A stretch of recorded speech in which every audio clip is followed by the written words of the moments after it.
bring a program to you that I've been working on for the last 3 years called Taxi Dog. And a little bit about me. My background is in psychology, counseling psychology. I've been working with Kim Schonert-Reichel, who was our keynote yesterday, for about a decade now. And so Kim and I have collaborated a lot. I'm finishing my PhD. She's my research supervisor. My area of interest is really mindfulness in connection to social emotional learning. So I was the primary author of a program called Mind Up, which is a mindfulness-based SEL program, and I am currently the director of curriculum for Taxi Dog, which I'm going to introduce to you today. So what I'm hoping to do is to introduce you to the program, Taxi Dog, which is a primary prevention program situated within social emotional learning. So given Kim's talk yesterday, I think you all probably are a little bit situated to that term and what that means, and talk about the key ingredients of the program, which is literature, video stories, mindfulness, and puppetry, so like puppets. And then also talk about Taxi Dog and special education.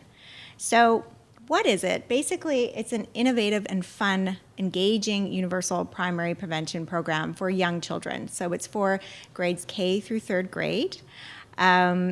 And I have my little definition for social emotional learning. Really, the goals are to promote these skills in children. So in young children, helping them to connect with one another, helping them to identify their emotions, helping them to solve conflicts within the classroom in a peaceful way. The program is 9 lessons, and they include engaging activities, so including literature, and the students work with puppets, and they have an opportunity to watch a short video story which provides SEL modeling skills, and I'll talk more about that in a few minutes.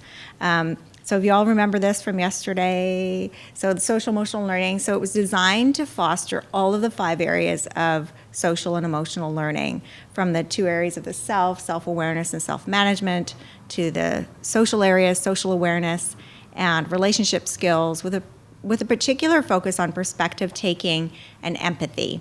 And perspective taking is critical because it's actually a precursor to empathy. So that ability to walk in someone else's shoes and understand what it might be like to be them. And then once you can do that, then you actually are ready to have an emotional response, which is the empathy component. Relationship skills, of course, and responsible decision making. So the goals of the program include really to create a caring and compassionate classroom environment. So a lot of research has talked about the need for this fundamental environmental context that's safe and welcoming. And when an SEL program goes into a context like that, it does much, much better, and we see bigger gains. So our goal is actually nurture that within the program. Obviously to support children's social emotional learning, and to help kids develop self-regulation skills. Do you have a focus here in Hawaii on self-regulation at all? It's been a big kind of buzzword in North America, really talking about self-control, so how kids can manage their emotions and behaviors to achieve their goals. And then, of course, learning readiness. So Taxi Dog is an interesting story. It's very interdisciplinary. So myself, I'm really an applied developmental psychologist. Our team includes educators. It includes Hollywood producers and creatives and writers. And we're all working together to develop a product that's really engaging and also evidence-based, because that's a really important thing, that anything that we put in the classroom, we want to be ensure that it actually does what it says that it's doing. And I'll talk about the research that's happened on it at the end of my presentation. So the key ingredients, as I mentioned, we have books. And the springboard for everything is really this book called The Adventures of Taxi Dog. And I'll pass it around.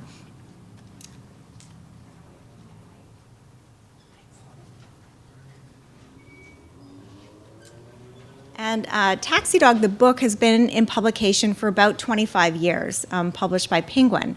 And the story of how this all started was there was a couple of producers who decided to develop a children's show based upon the book. And the book, the story is really a tale of empathy and compassion, where you have this homeless dog, Maxie, who is living in the big city and doesn't have a home. He then meets Jim, the taxi driver, who has a flat tire, and Maxie comes over and keeps him company and helps him. Jim adopts Maxie, and it's really then their adventure begins, and they drive around the big city, and they pick up fares, and they help their fares solve problems. So it's a really nice social emotional learning book. There's a lot of content in it.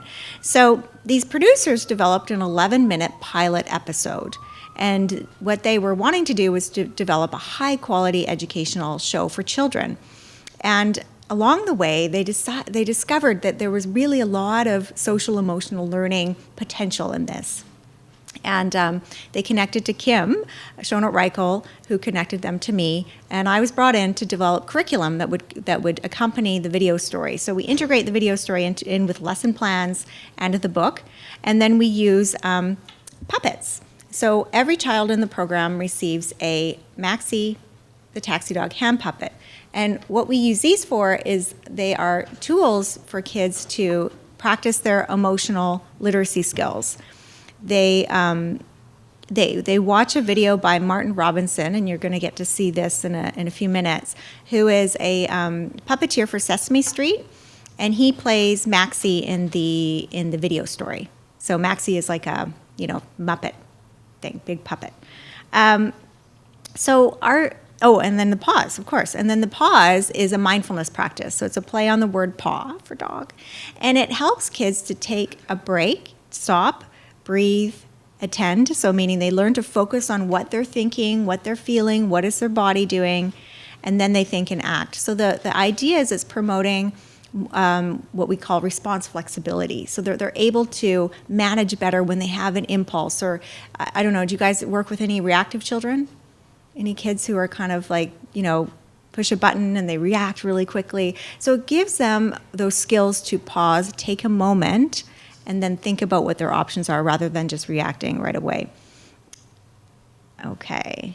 Our theoretical framework is really focused on starting with the knowing yourself, and then working with others, and then doing for others. So we want to build, theoretically thinking about the wheel of Castle, develop that self-awareness. So what am I thinking? What am I feeling? Develop the self-management. How can I'm in a disagreement with my friend. How can I manage my emotions and my behaviors so that we don't get in a fight? All of these things, then for doing for others. So thinking about empathy and compassion and how we can actually affect change in our own lives, even children as young as in kindergarten. So the overall kind of framework would be this idea of transmedia.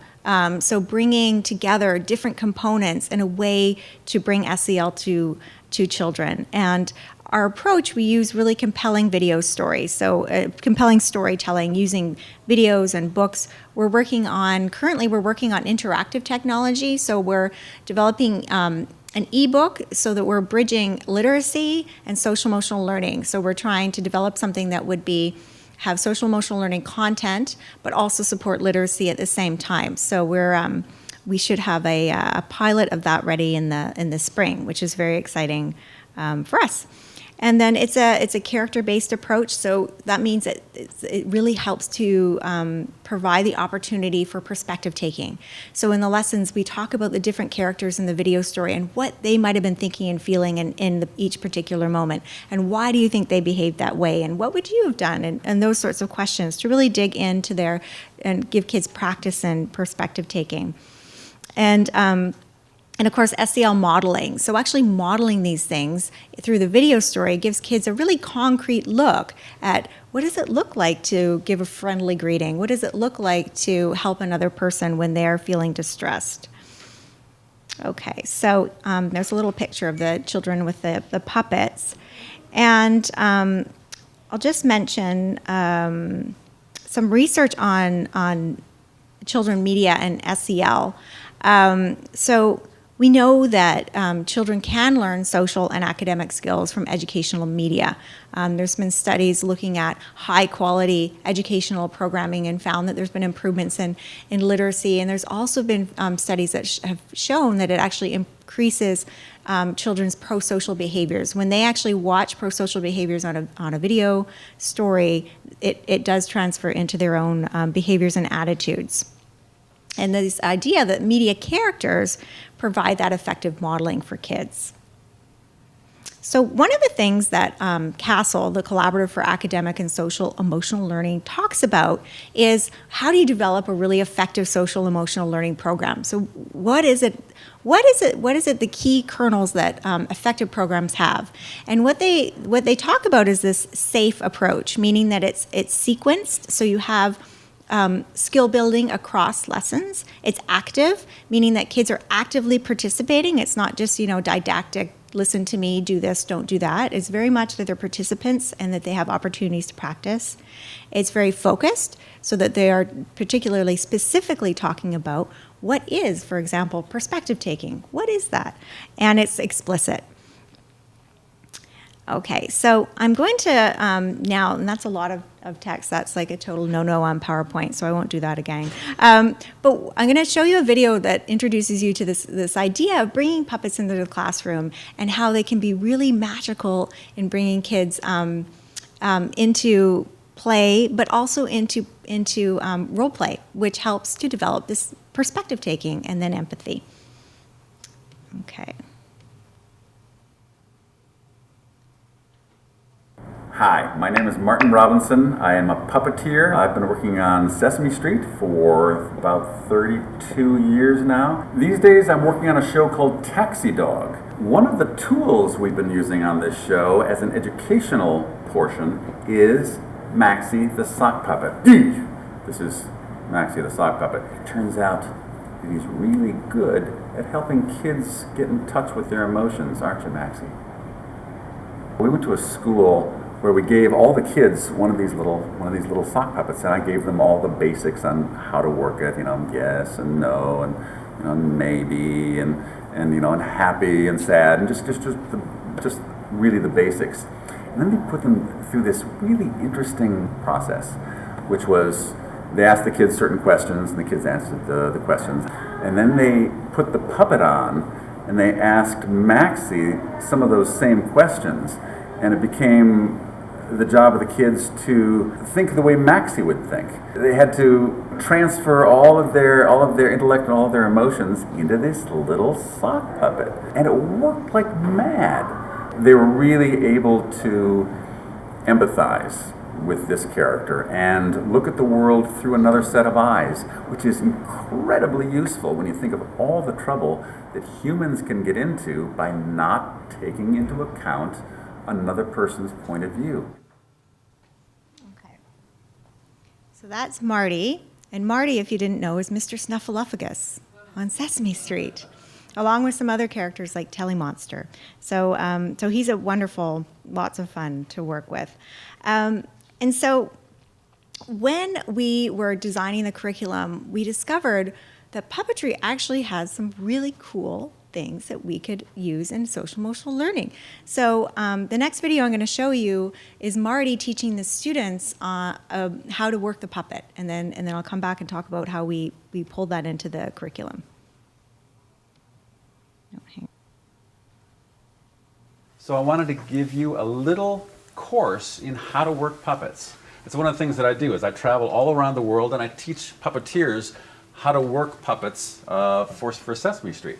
Here is one of the most important tools of puppetry. It's called focus.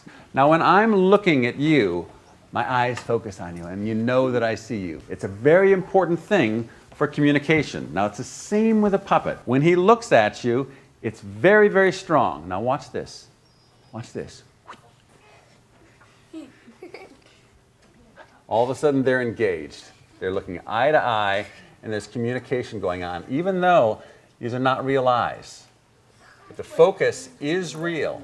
Any emotion below the line, sad or depressed, is down, and everything that's above the line is actually up. So we've got frustration, shyness, a little bit down, anger, then you've got, say, happiness, or love, excitement, All things that are up tend to bring the head up, and all things that are thought of as down would be down here. Hands up. You're just bending at the wrist. Yes, yes. Very slow, very simple. Now, if you agree with something a little bit, you say yes, kind of slow. If you agree with something a lot, then you say yes fast. If you don't like something a little bit, you just shake your head no. If you don't something like a lot, you shake your head no very big. And if you want to go someplace, you go from here to here. Bing, bing, bing, bing, bing. Walk, walk, walk, walk, walk, walk. Straight up and down. There, very good. Very good. Good walking. That's your basic class in how to work puppets, okay? Okay. So the students really enjoy that. That is fun. And finding where we... So what we did was we pulled out that language of puppetry, the idea of above the line, below the line, to help kids identify emotions and represent them using their maxi puppet.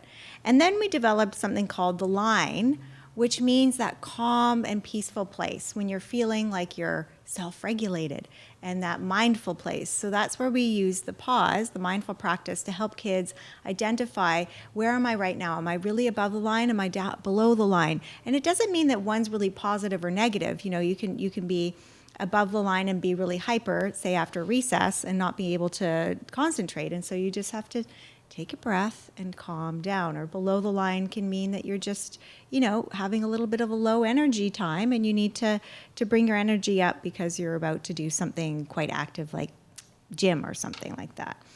Talking about the pause, as I just mentioned, so it might be helpful to actually define mindfulness. So how many of you ever heard of mindfulness before? Okay, so a couple of you. Any ideas, like a definition or?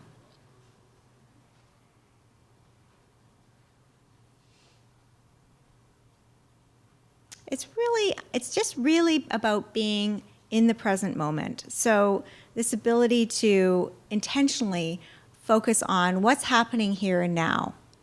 And with the ability to be non-judgmental about it. So it's sort of a curiosity about what's happening for you right now. It might be your thoughts, your feelings, sensations, what you're hearing, what you're seeing, and it's a very intentional, focused attention. So one of the things I've been doing in my own research is looking at, well, what do we know? So to back up a bit, so mindfulness in relation to adults, we know that people who are more mindful actually have higher levels of well-being. They have lower levels of mental health issues. So they have lower rates of anxiety and depression. They're also more connected to others.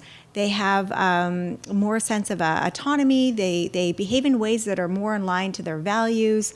There's been so many studies over the past number of years demonstrating the benefits of being naturally mindful, meaning, you know, a trait mindfulness. Then there's the other side of the idea of, well, can you become more mindful? Can you practice? And the answer is yes. So, and this has been done for, you know, thousands of years through different types of practices, but it's only in the last 30 years or so that Western psychology and medicine have become interested in applying this to a myriad of issues, starting with chronic pain. Actually, an MD developed an 8-week mindfulness program where his patients would just do these practices, and it's simple practices like paying attention to your breath, or mindful walking, simply going for a walk and paying attention to the sensation of your body moving, the feeling of the earth beneath your feet. Mindful movement, like things like yoga. These types of activities have been actually shown to build mindfulness in individuals. So the interesting thing is that children seem to have the same relationship. So my master's thesis, I looked at, okay, well, we don't really know the developmental trajectories of mindfulness in kids. So let's check it out. So I did a study and assessed mindfulness, and I found the same direction of relationships to well-being and mental health in a sample of grade 4 through 7-year-olds. And then in the last 10 years or so, mindfulness has been popping into education. And so certain programs like the one I mentioned, Mind Up, there's many mindfulness approaches out there, bringing it into the classroom. And the results are quite encouraging in that we're seeing improvements across things like pro-social behavior. We're seeing improvements in something called executive function, which is your working memory and your inhibitory control or self-control and your cognitive flexibility. We're seeing improvements in classroom climate. And so we brought that into this program as a way to develop kids' mindfulness. And the benefits of that also translate into, obviously, the attentional areas. So students being able to stay attentive in class and all of those things that are important.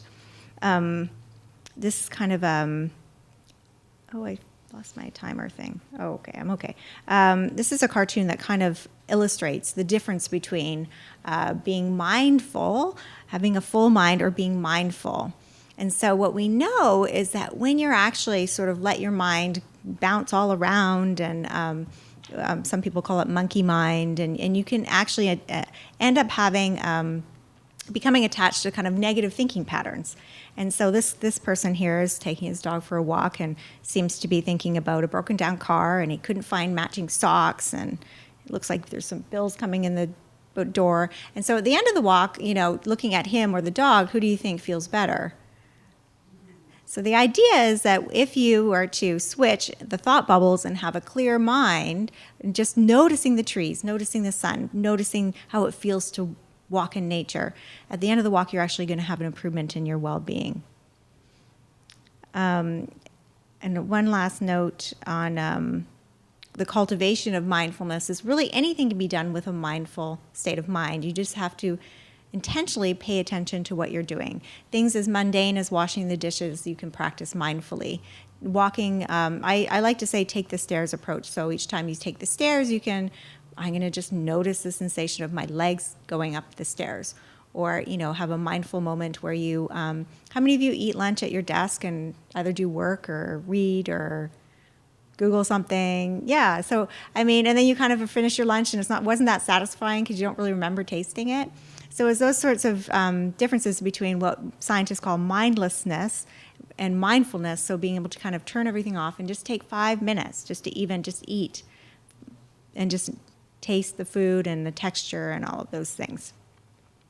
Okay, so I'm going to, and just highlighting some of the findings. Another interesting finding that I think is quite compelling is the research looking at teachers, finding that, teachers who, and this study at the bottom here was done with a group of preschool teachers, and the teachers went off and did this mindfulness program. And the students didn't do anything different. And what they found was that they had improvements for the teachers' ability to manage their stress, but they also had improvements in the kids' behaviors, which is so fascinating because the children, they didn't get anything different. It just meant that their teachers were perhaps more present and were regulating their own stress better. Okay, so now I'm going to show you a clip of what this looks like in Taxi Dog. So how does it look like in the classroom, the pause or mindful practice?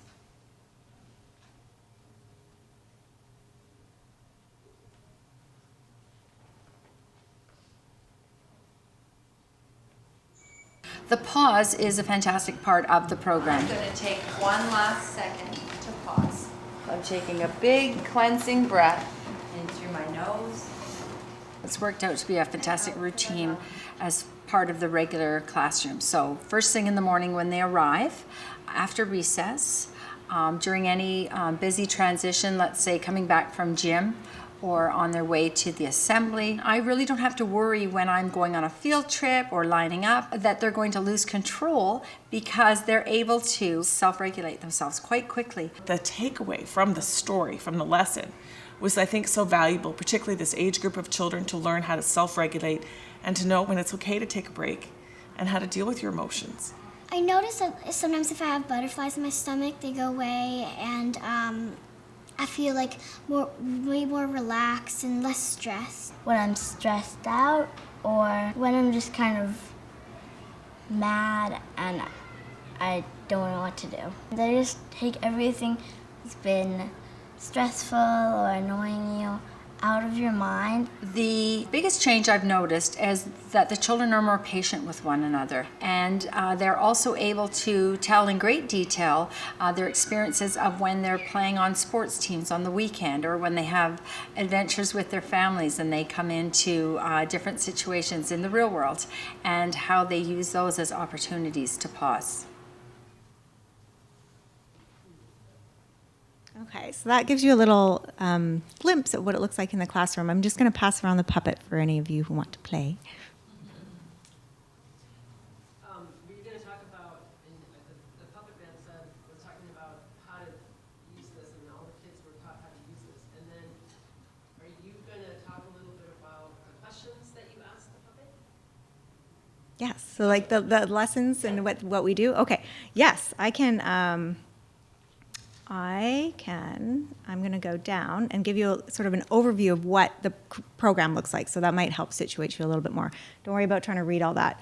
Basically, there's 9 lessons. And so the first lesson introduces the kids to the storybook. So this teacher, and the other thing about the program is that it was developed in mind with the fact that teachers' time is very limited. So the lessons are about 30 minutes each. And we worked with teachers to kind of ensure that they were doable. So the first lesson is really just about identifying the characters. So who's Maxie? Who's Jim? How do you think? And then the questions would be, well, how do you think Maxie felt when he didn't have a home and didn't have anybody to take care of him? And how do you think Jim felt? Because Jim was this lonely taxi driver, and what that might meant when they came together. Then the second lesson, they're introduced to the puppet, and they begin to learn how to care for the puppet. And so this kind of is a way to think about promoting empathy, even though it's just a sock puppet. The students, actually, there was a story. The teacher that you just saw there, she had the students allowed to take a puppet home, so that would be like rotating. Maxie would go home with so-and-so each day. And she said it was like amazing that they would come back and they would have found like a little shirt for Maxie, or they brought like a blanket, so it's really just this beginning of thinking about somebody else. Even though it's just a puppet, it's the beginnings of thinking of others. Then the third lesson, they do the puppet workshop. So they have that video that you saw, and then they have lots of time to practice. What does above the line look like? What does below the line look like? And practicing the different emotions. So starting to develop the emotional literacy skills so that they're identifying, what do you look like when you're happy? What does the puppet look like? Let's see if we can make them match, those sorts of activities. The fourth lesson is the introduction of the pause. So that's the mindfulness practice that you just saw in the video, where we talk about, what is mindfulness, and how do you feel when you're above the line, and how do you feel when you're below the line. And we introduce this idea of the line, which is that calm and peaceful place that students can bring themselves to whenever they choose, simply by taking a pause. And then we also have you might have seen in the video, like the little stickers or cutouts of pause, so that they can put them on the corner of their desk as an indication to teachers that, okay, it's not that I don't want to pay attention right now, I just need to take a pause. And so that's really a goal for the program, is that the kids, it's not just this teacher-directed thing where it's like, okay, everybody, at 10 o'clock, at 1 o'clock, and at 3 o'clock, we're going to do our pause. But the students start to recognize in their own emotional awareness when they need to regulate their emotions. And then the remaining lessons then focus on the story, the video story. So the video story, and I'll show you a clip of that, is about so you've got Jim and Maxie in the cab, and they pick up Justin, who's an assistant baker. And so Justin needs to deliver this cake, and lo and behold, a bike goes across the street and they have to brake suddenly, and the cake goes splatting on the windshield, and now we've got our problem. So what are we going to do? And so, of course, there's a big a moment there of emotional response from everybody in the taxi, including Justin, and it turns out that he has a very demanding boss. So he has to try and figure out how to solve the problem, and Maxie helps him go and fix the cake issue. And then in the sixth lesson, we slow it down and we bring them back to the video story. And again, using that SEL modeling from the video story, looking at the characters' faces, looking at the situation again, what emotions did they identify? So really the fifth lesson is about, comprehension. What was the plot? What did you see? And then we dive down further in the sixth and seventh lesson to understand more about the emotion recognition and then emotion understanding and perspective taking. Lesson 8 goes into empathy, where they do scenarios and with the puppet and practice, what might this character say if this happened? What might you say if that happened? Those sorts of ideas. And then the ninth lesson is really was designed for student reflection. And student reflection is one of these things that has been shown to be so critical for internalizing social emotional learning. So kids, even though they can maybe in the moment of the lessons and have those opportunities for practice, it's really critical that they have an opportunity to reflect on what does that mean for me? What does that mean for my own relationships and my own understanding of myself? Okay, so I'm going to back up again and go to a video clip from the video story, so you can see how we use it in the curriculum. So it's very short. The video is only 11 minutes. I'm not going to play the whole thing for you. I'm just going to play a clip that we pull out to the kids, and then they have their Maxi hand puppets. And after they watch the clip, they need to identify the emotions that the characters might have been feeling. So in this clip, Justin has just baked a whole new cake, and something bad happened to it. What happened?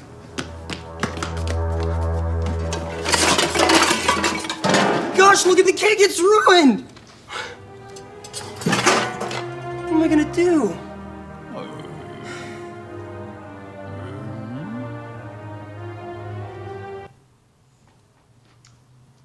Okay, so what then the questions we would ask the students is, okay, there's Justin, what do you think he was feeling? What do you think he was thinking? And we ask the same, what do you think Maxie was feeling? And then in the next part of the scene, what happens is Maxie brings the sketchbook. Justin had a sketchbook of all these cake designs that he was thinking about, brings his sketchbook over to encourage him. So then we talk about that aspect of, encouraging another and the fact that Maxie had empathy. In order to understand Justin's perspective, he was able to do something to help him with an act of compassion. Okay. So now I'm going to briefly talk about Taxi Dog and special education. One of the things that we discovered along the way was that there were so many social emotional learning moments in the script. And one thing that we did was we developed, I'm going to go back to the other slide, sorry, I got ahead of myself. We went through the script and we identified every single social emotional learning moment, and we categorized them by the CASEL 5, so self-awareness, self-management, social awareness, relationship skills, and responsible decision making. And so we developed something called an SEL Player. And what this tool is it takes, I think there's about 79 different social emotional learning moments throughout the whole 11-minute video story, and we identify each one, and the video, we have it on our website, and the video plays, and then there's like a little track bar that goes across, and you can filter it to show, I want to see all the moments, I'm just interested in self-awareness. You can filter it to just show self-awareness, and then it pops up. It's like, do you guys ever, I might be aging myself, but do you know pop-up video? Do you remember pop-up video back in the day where it's like little pop-ups? So we have these pop-ups as it hits a social emotional learning moment that talks about this one is self-awareness and why it is that. And then we have, and then you can click on video, and I come up and do a little, half a minute thing about what's happening in this moment and why it's self-awareness or social awareness or whatnot. And so what we've found over the piloting it in the last couple of years is that it's been really applicable for special education and counselors and specialists working with students one-on-one and in small groups. We're also just going to be piloting it in a full classroom setting to see how that goes.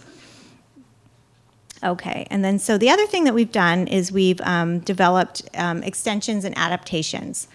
So the program was developed kind of at a grade 2 level. So this is our first offering, but then we developed these ways, traffic lights we call them, yellow lights and green lights, to either make it more sophisticated or make it more simplified.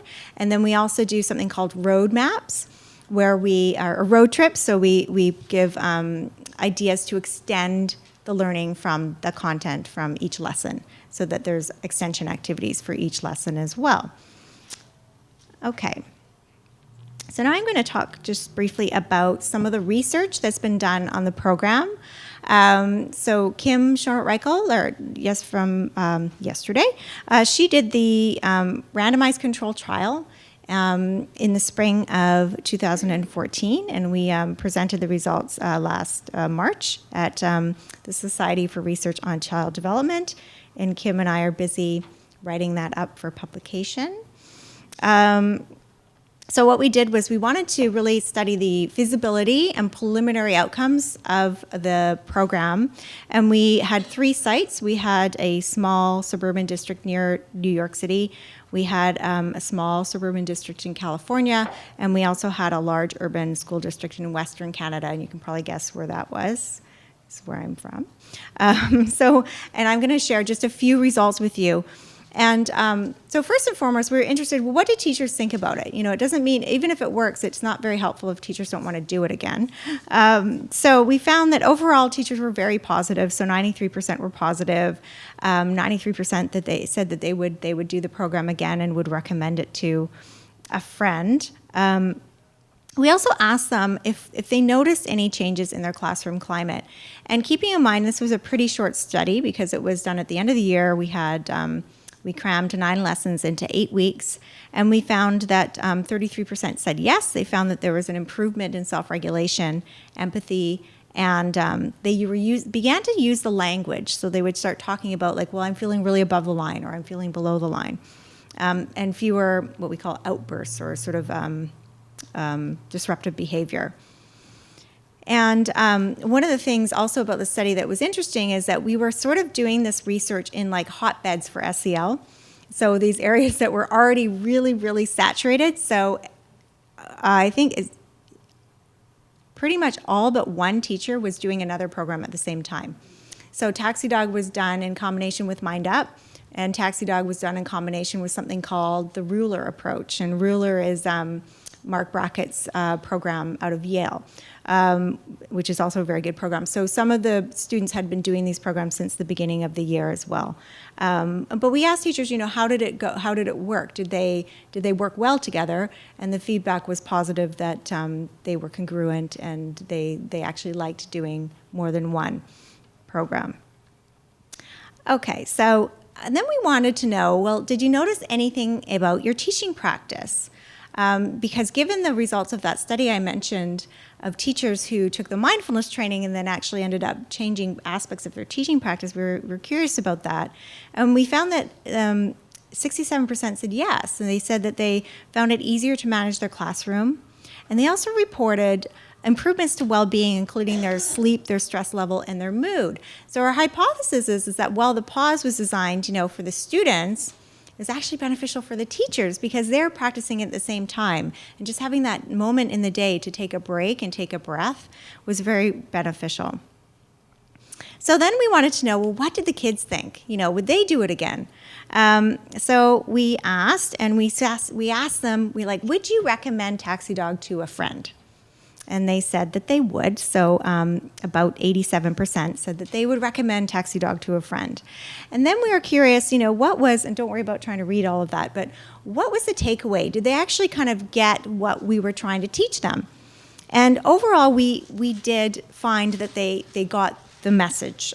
So we asked specifically, if you were going to talk about the Taxi Dog program to other children, what would you say? And so some examples would be, I categorize them into, experiential content, their personal opinion, and then just sort of other random comments that were cute.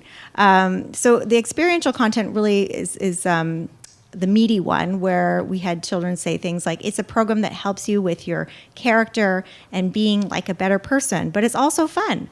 you don't feel like you're learning. You just feel like you're doing games. So that was actually kind of a good thing because we know that, and Kim mentioned it yesterday, that when you're in a positive mood state, you actually learn more. So that's one of the things that we also talk about in the program and in the teacher training that's all done online, is that when students are positive and laughing and smiling in the classroom is actually a really productive thing, because then you're actually more ready to learn, and you will remember more. Another one is Taxi Dog is a fun program that can teach you how to calm down and be less stressful. And then we had other things like Maxie likes to stick his head out the window. So we had all sorts of responses. And then we also asked the kids, we asked the teachers also what improvements could you make to the program, what worked for you, what didn't work. And from those findings, we've revised the curriculum and updated it to reflect the experiences of the teachers in the classroom. And we attempted to do that for the students, although I'm not sure that we can develop an episode where there's mermaids in the... They said, well, if you do another one, maybe have mermaids in it, or maybe one day. But they did give some good ideas. They said, what about a Maxi board game? And what about, so we're thinking about, what about a collaborative board game? And so we're extending it that way. Okay, so then we looked at, teacher ratings of social emotional competence. So did it actually change the kids' behavior from the teacher's perspective? And we found that it did. So we found that in the Taxi Dog condition, in the darker orange, that aggressive behaviors went down, that their attentional abilities went up, and that their social emotional competencies improved as well. And then we found that their empathy and peer acceptance significantly improved as well, or their empathy. Can I ask a quick question? Yeah.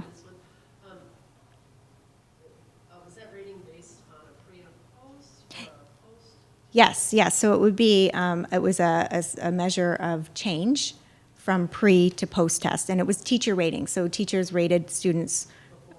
Yes, and then we looked at the change in behavior. So these were the assessments that the students did, and we're wondering, what about their emotional comprehension? Did we see any effects? And we found that we did. So we found that students from pre-test to post-test, so again, looking at that change, improved in their emotional comprehension. So they were, the measure has like scenarios, and the students have to identify what kind of emotion each character might be feeling given the scenario. And we found that the Taxi Dog students actually had a more sophisticated understanding of emotion, including like things like mixed emotions, following the program, which was very encouraging. My time. And again, I'm just going to review the key ingredients of the program. So using the book, we also developed a novella of the video story. So we have the original Taxi Dog book, and then we developed of the video story, we developed a novella. So it takes the video story and makes a book out of it, because we are, one of the things we're trying to do is use literacy and social emotional learning together. And then the pause, and I mentioned we're developing the ebooks, and then we have the pause and video stories and the puppets. And so the next place we're going, so this was our pilot program based upon a pilot video story. So lots of things have been going on. We are looking to develop a sequenced leveled curriculum that would have separate video stories for first grade, second grade, and third grade. We're looking at developing additional lessons to accompany fourth and fifth grade students so that they would work in more using a buddy approach, working with younger students. A lot of research has suggested that that's very beneficial across lots of different areas of learning. And with each of the grade levels, we're developing 4 new video stories. And so I've been working with the writers of the scripts to infuse the social emotional learning themes. And so we've sequenced them specifically to follow Castle's SAFE, sequence, active, focused, explicit model. Other things that we're doing is we are developing the interactive pieces, and we're developing books that accompany the video stories as well. And so for more information, you can look to our website, which is taxidogedu.org. And on the website, there are lots and lots of videos. There's information about social emotional learning, information about the program. The teacher training we developed following the research. So the research actually happened and the teachers didn't get any training.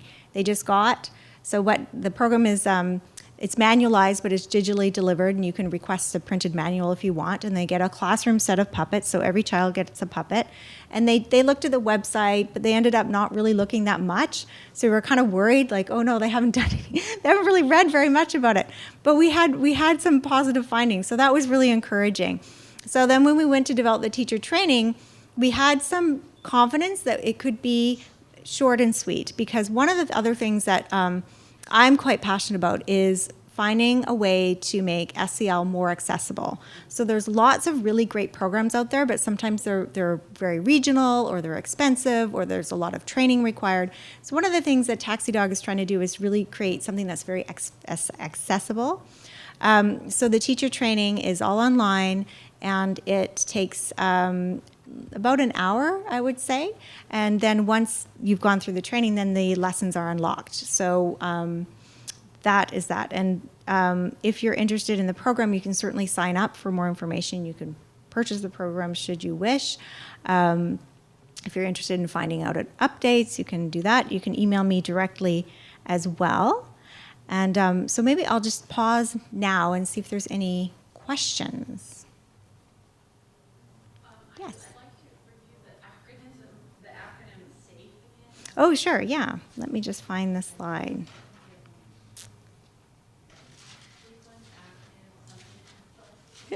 Yeah. Oh, here we go. Okay. So this is, I really recommend going to the CASEL website and downloading their CASEL guide. There's two versions. There's one for preschool and elementary, and then there's one for middle and high school. And not only does it review the programs, but it also has a really good sort of forward about what is social emotional learning, what do we need to know, what do schools need to think about around the implementation science. So that's one of the things that's been driving my work, is pulling from the research around implementation science to support teachers in really effective social emotional learning implementation. It's things like principal support, it's things like training, ongoing mentorship. So with Taxi Dog, the goal is to create sort of a community of ongoing mentorship so that teachers feel really supported. And then one of the things in that guide, they do talk about this SAFE thing. So it's sequence, active, focused, and explicit. And that's what they've identified as being key elements of very successful or effective programs. Yeah. Any other questions? Yes. So you could not get a book and a dog unless you did the program, correct? Well, you can buy the book. The book is just Penguin, so you can buy the book. But no, I don't. No, that would have been good to think about. Yeah, so I mean, certainly you can find it on Amazon. If you want the program, you can go to the website and order it through the website. We don't sell the puppets individually, though, so it's part of the program. Now, Yeah. you said you could sign up for a class. Do you have here in Hawaii, or? We ship everything. So yeah, so everything. So the idea is that we really wanted it to be able to go from New York City to rural Kansas to anywhere. So all of the materials are online, so digitally available, and then the puppets are shipped. So within a couple of weeks, you would have everything. But the training is done online. And the training's done online, so you can sign up and get your password and do the training while you're waiting for the remainder of the materials to arrive. Yeah. The lessons are unlocked after you complete the training. That's right. And that was intentional because, again, the recommendations around training before just jumping into something. But we were mindful to make it a reasonable amount of training. And you can start it and you can pause it and go, do something and come back. And it's not like you're going to time out and you have to restart it again. So it's very much paste at your own leisure. taxidog.edu.org. Yep. And the other thing that's on the website is the SEL Player. And so once you've done the teacher training, it then brings you to that component as well. And there's a little tutorial on how to use it. And then that unlocks that for you as well. So it includes that piece of the program too. Yeah. I have a question on the construct of emotional, did you say emotional competence? Mm-hmm. Tested, I'm sorry, emotional comprehension? Yeah. Is that a research-based concept, or is that something that you guys developed? We used a measure called the TEC, and when I can get into my computer, I can send you information if you're interested on that. Yeah, yeah, yeah. So it's a psychometrically valid instrument that's used in lots of research. So no, we didn't. All the measures we used were not, with the exception of the consumer satisfaction surveys, were measures that exist in the research field. Yeah. Any other questions? No? Okay. I just want to thank you so much for coming, and it's been a really pleasure.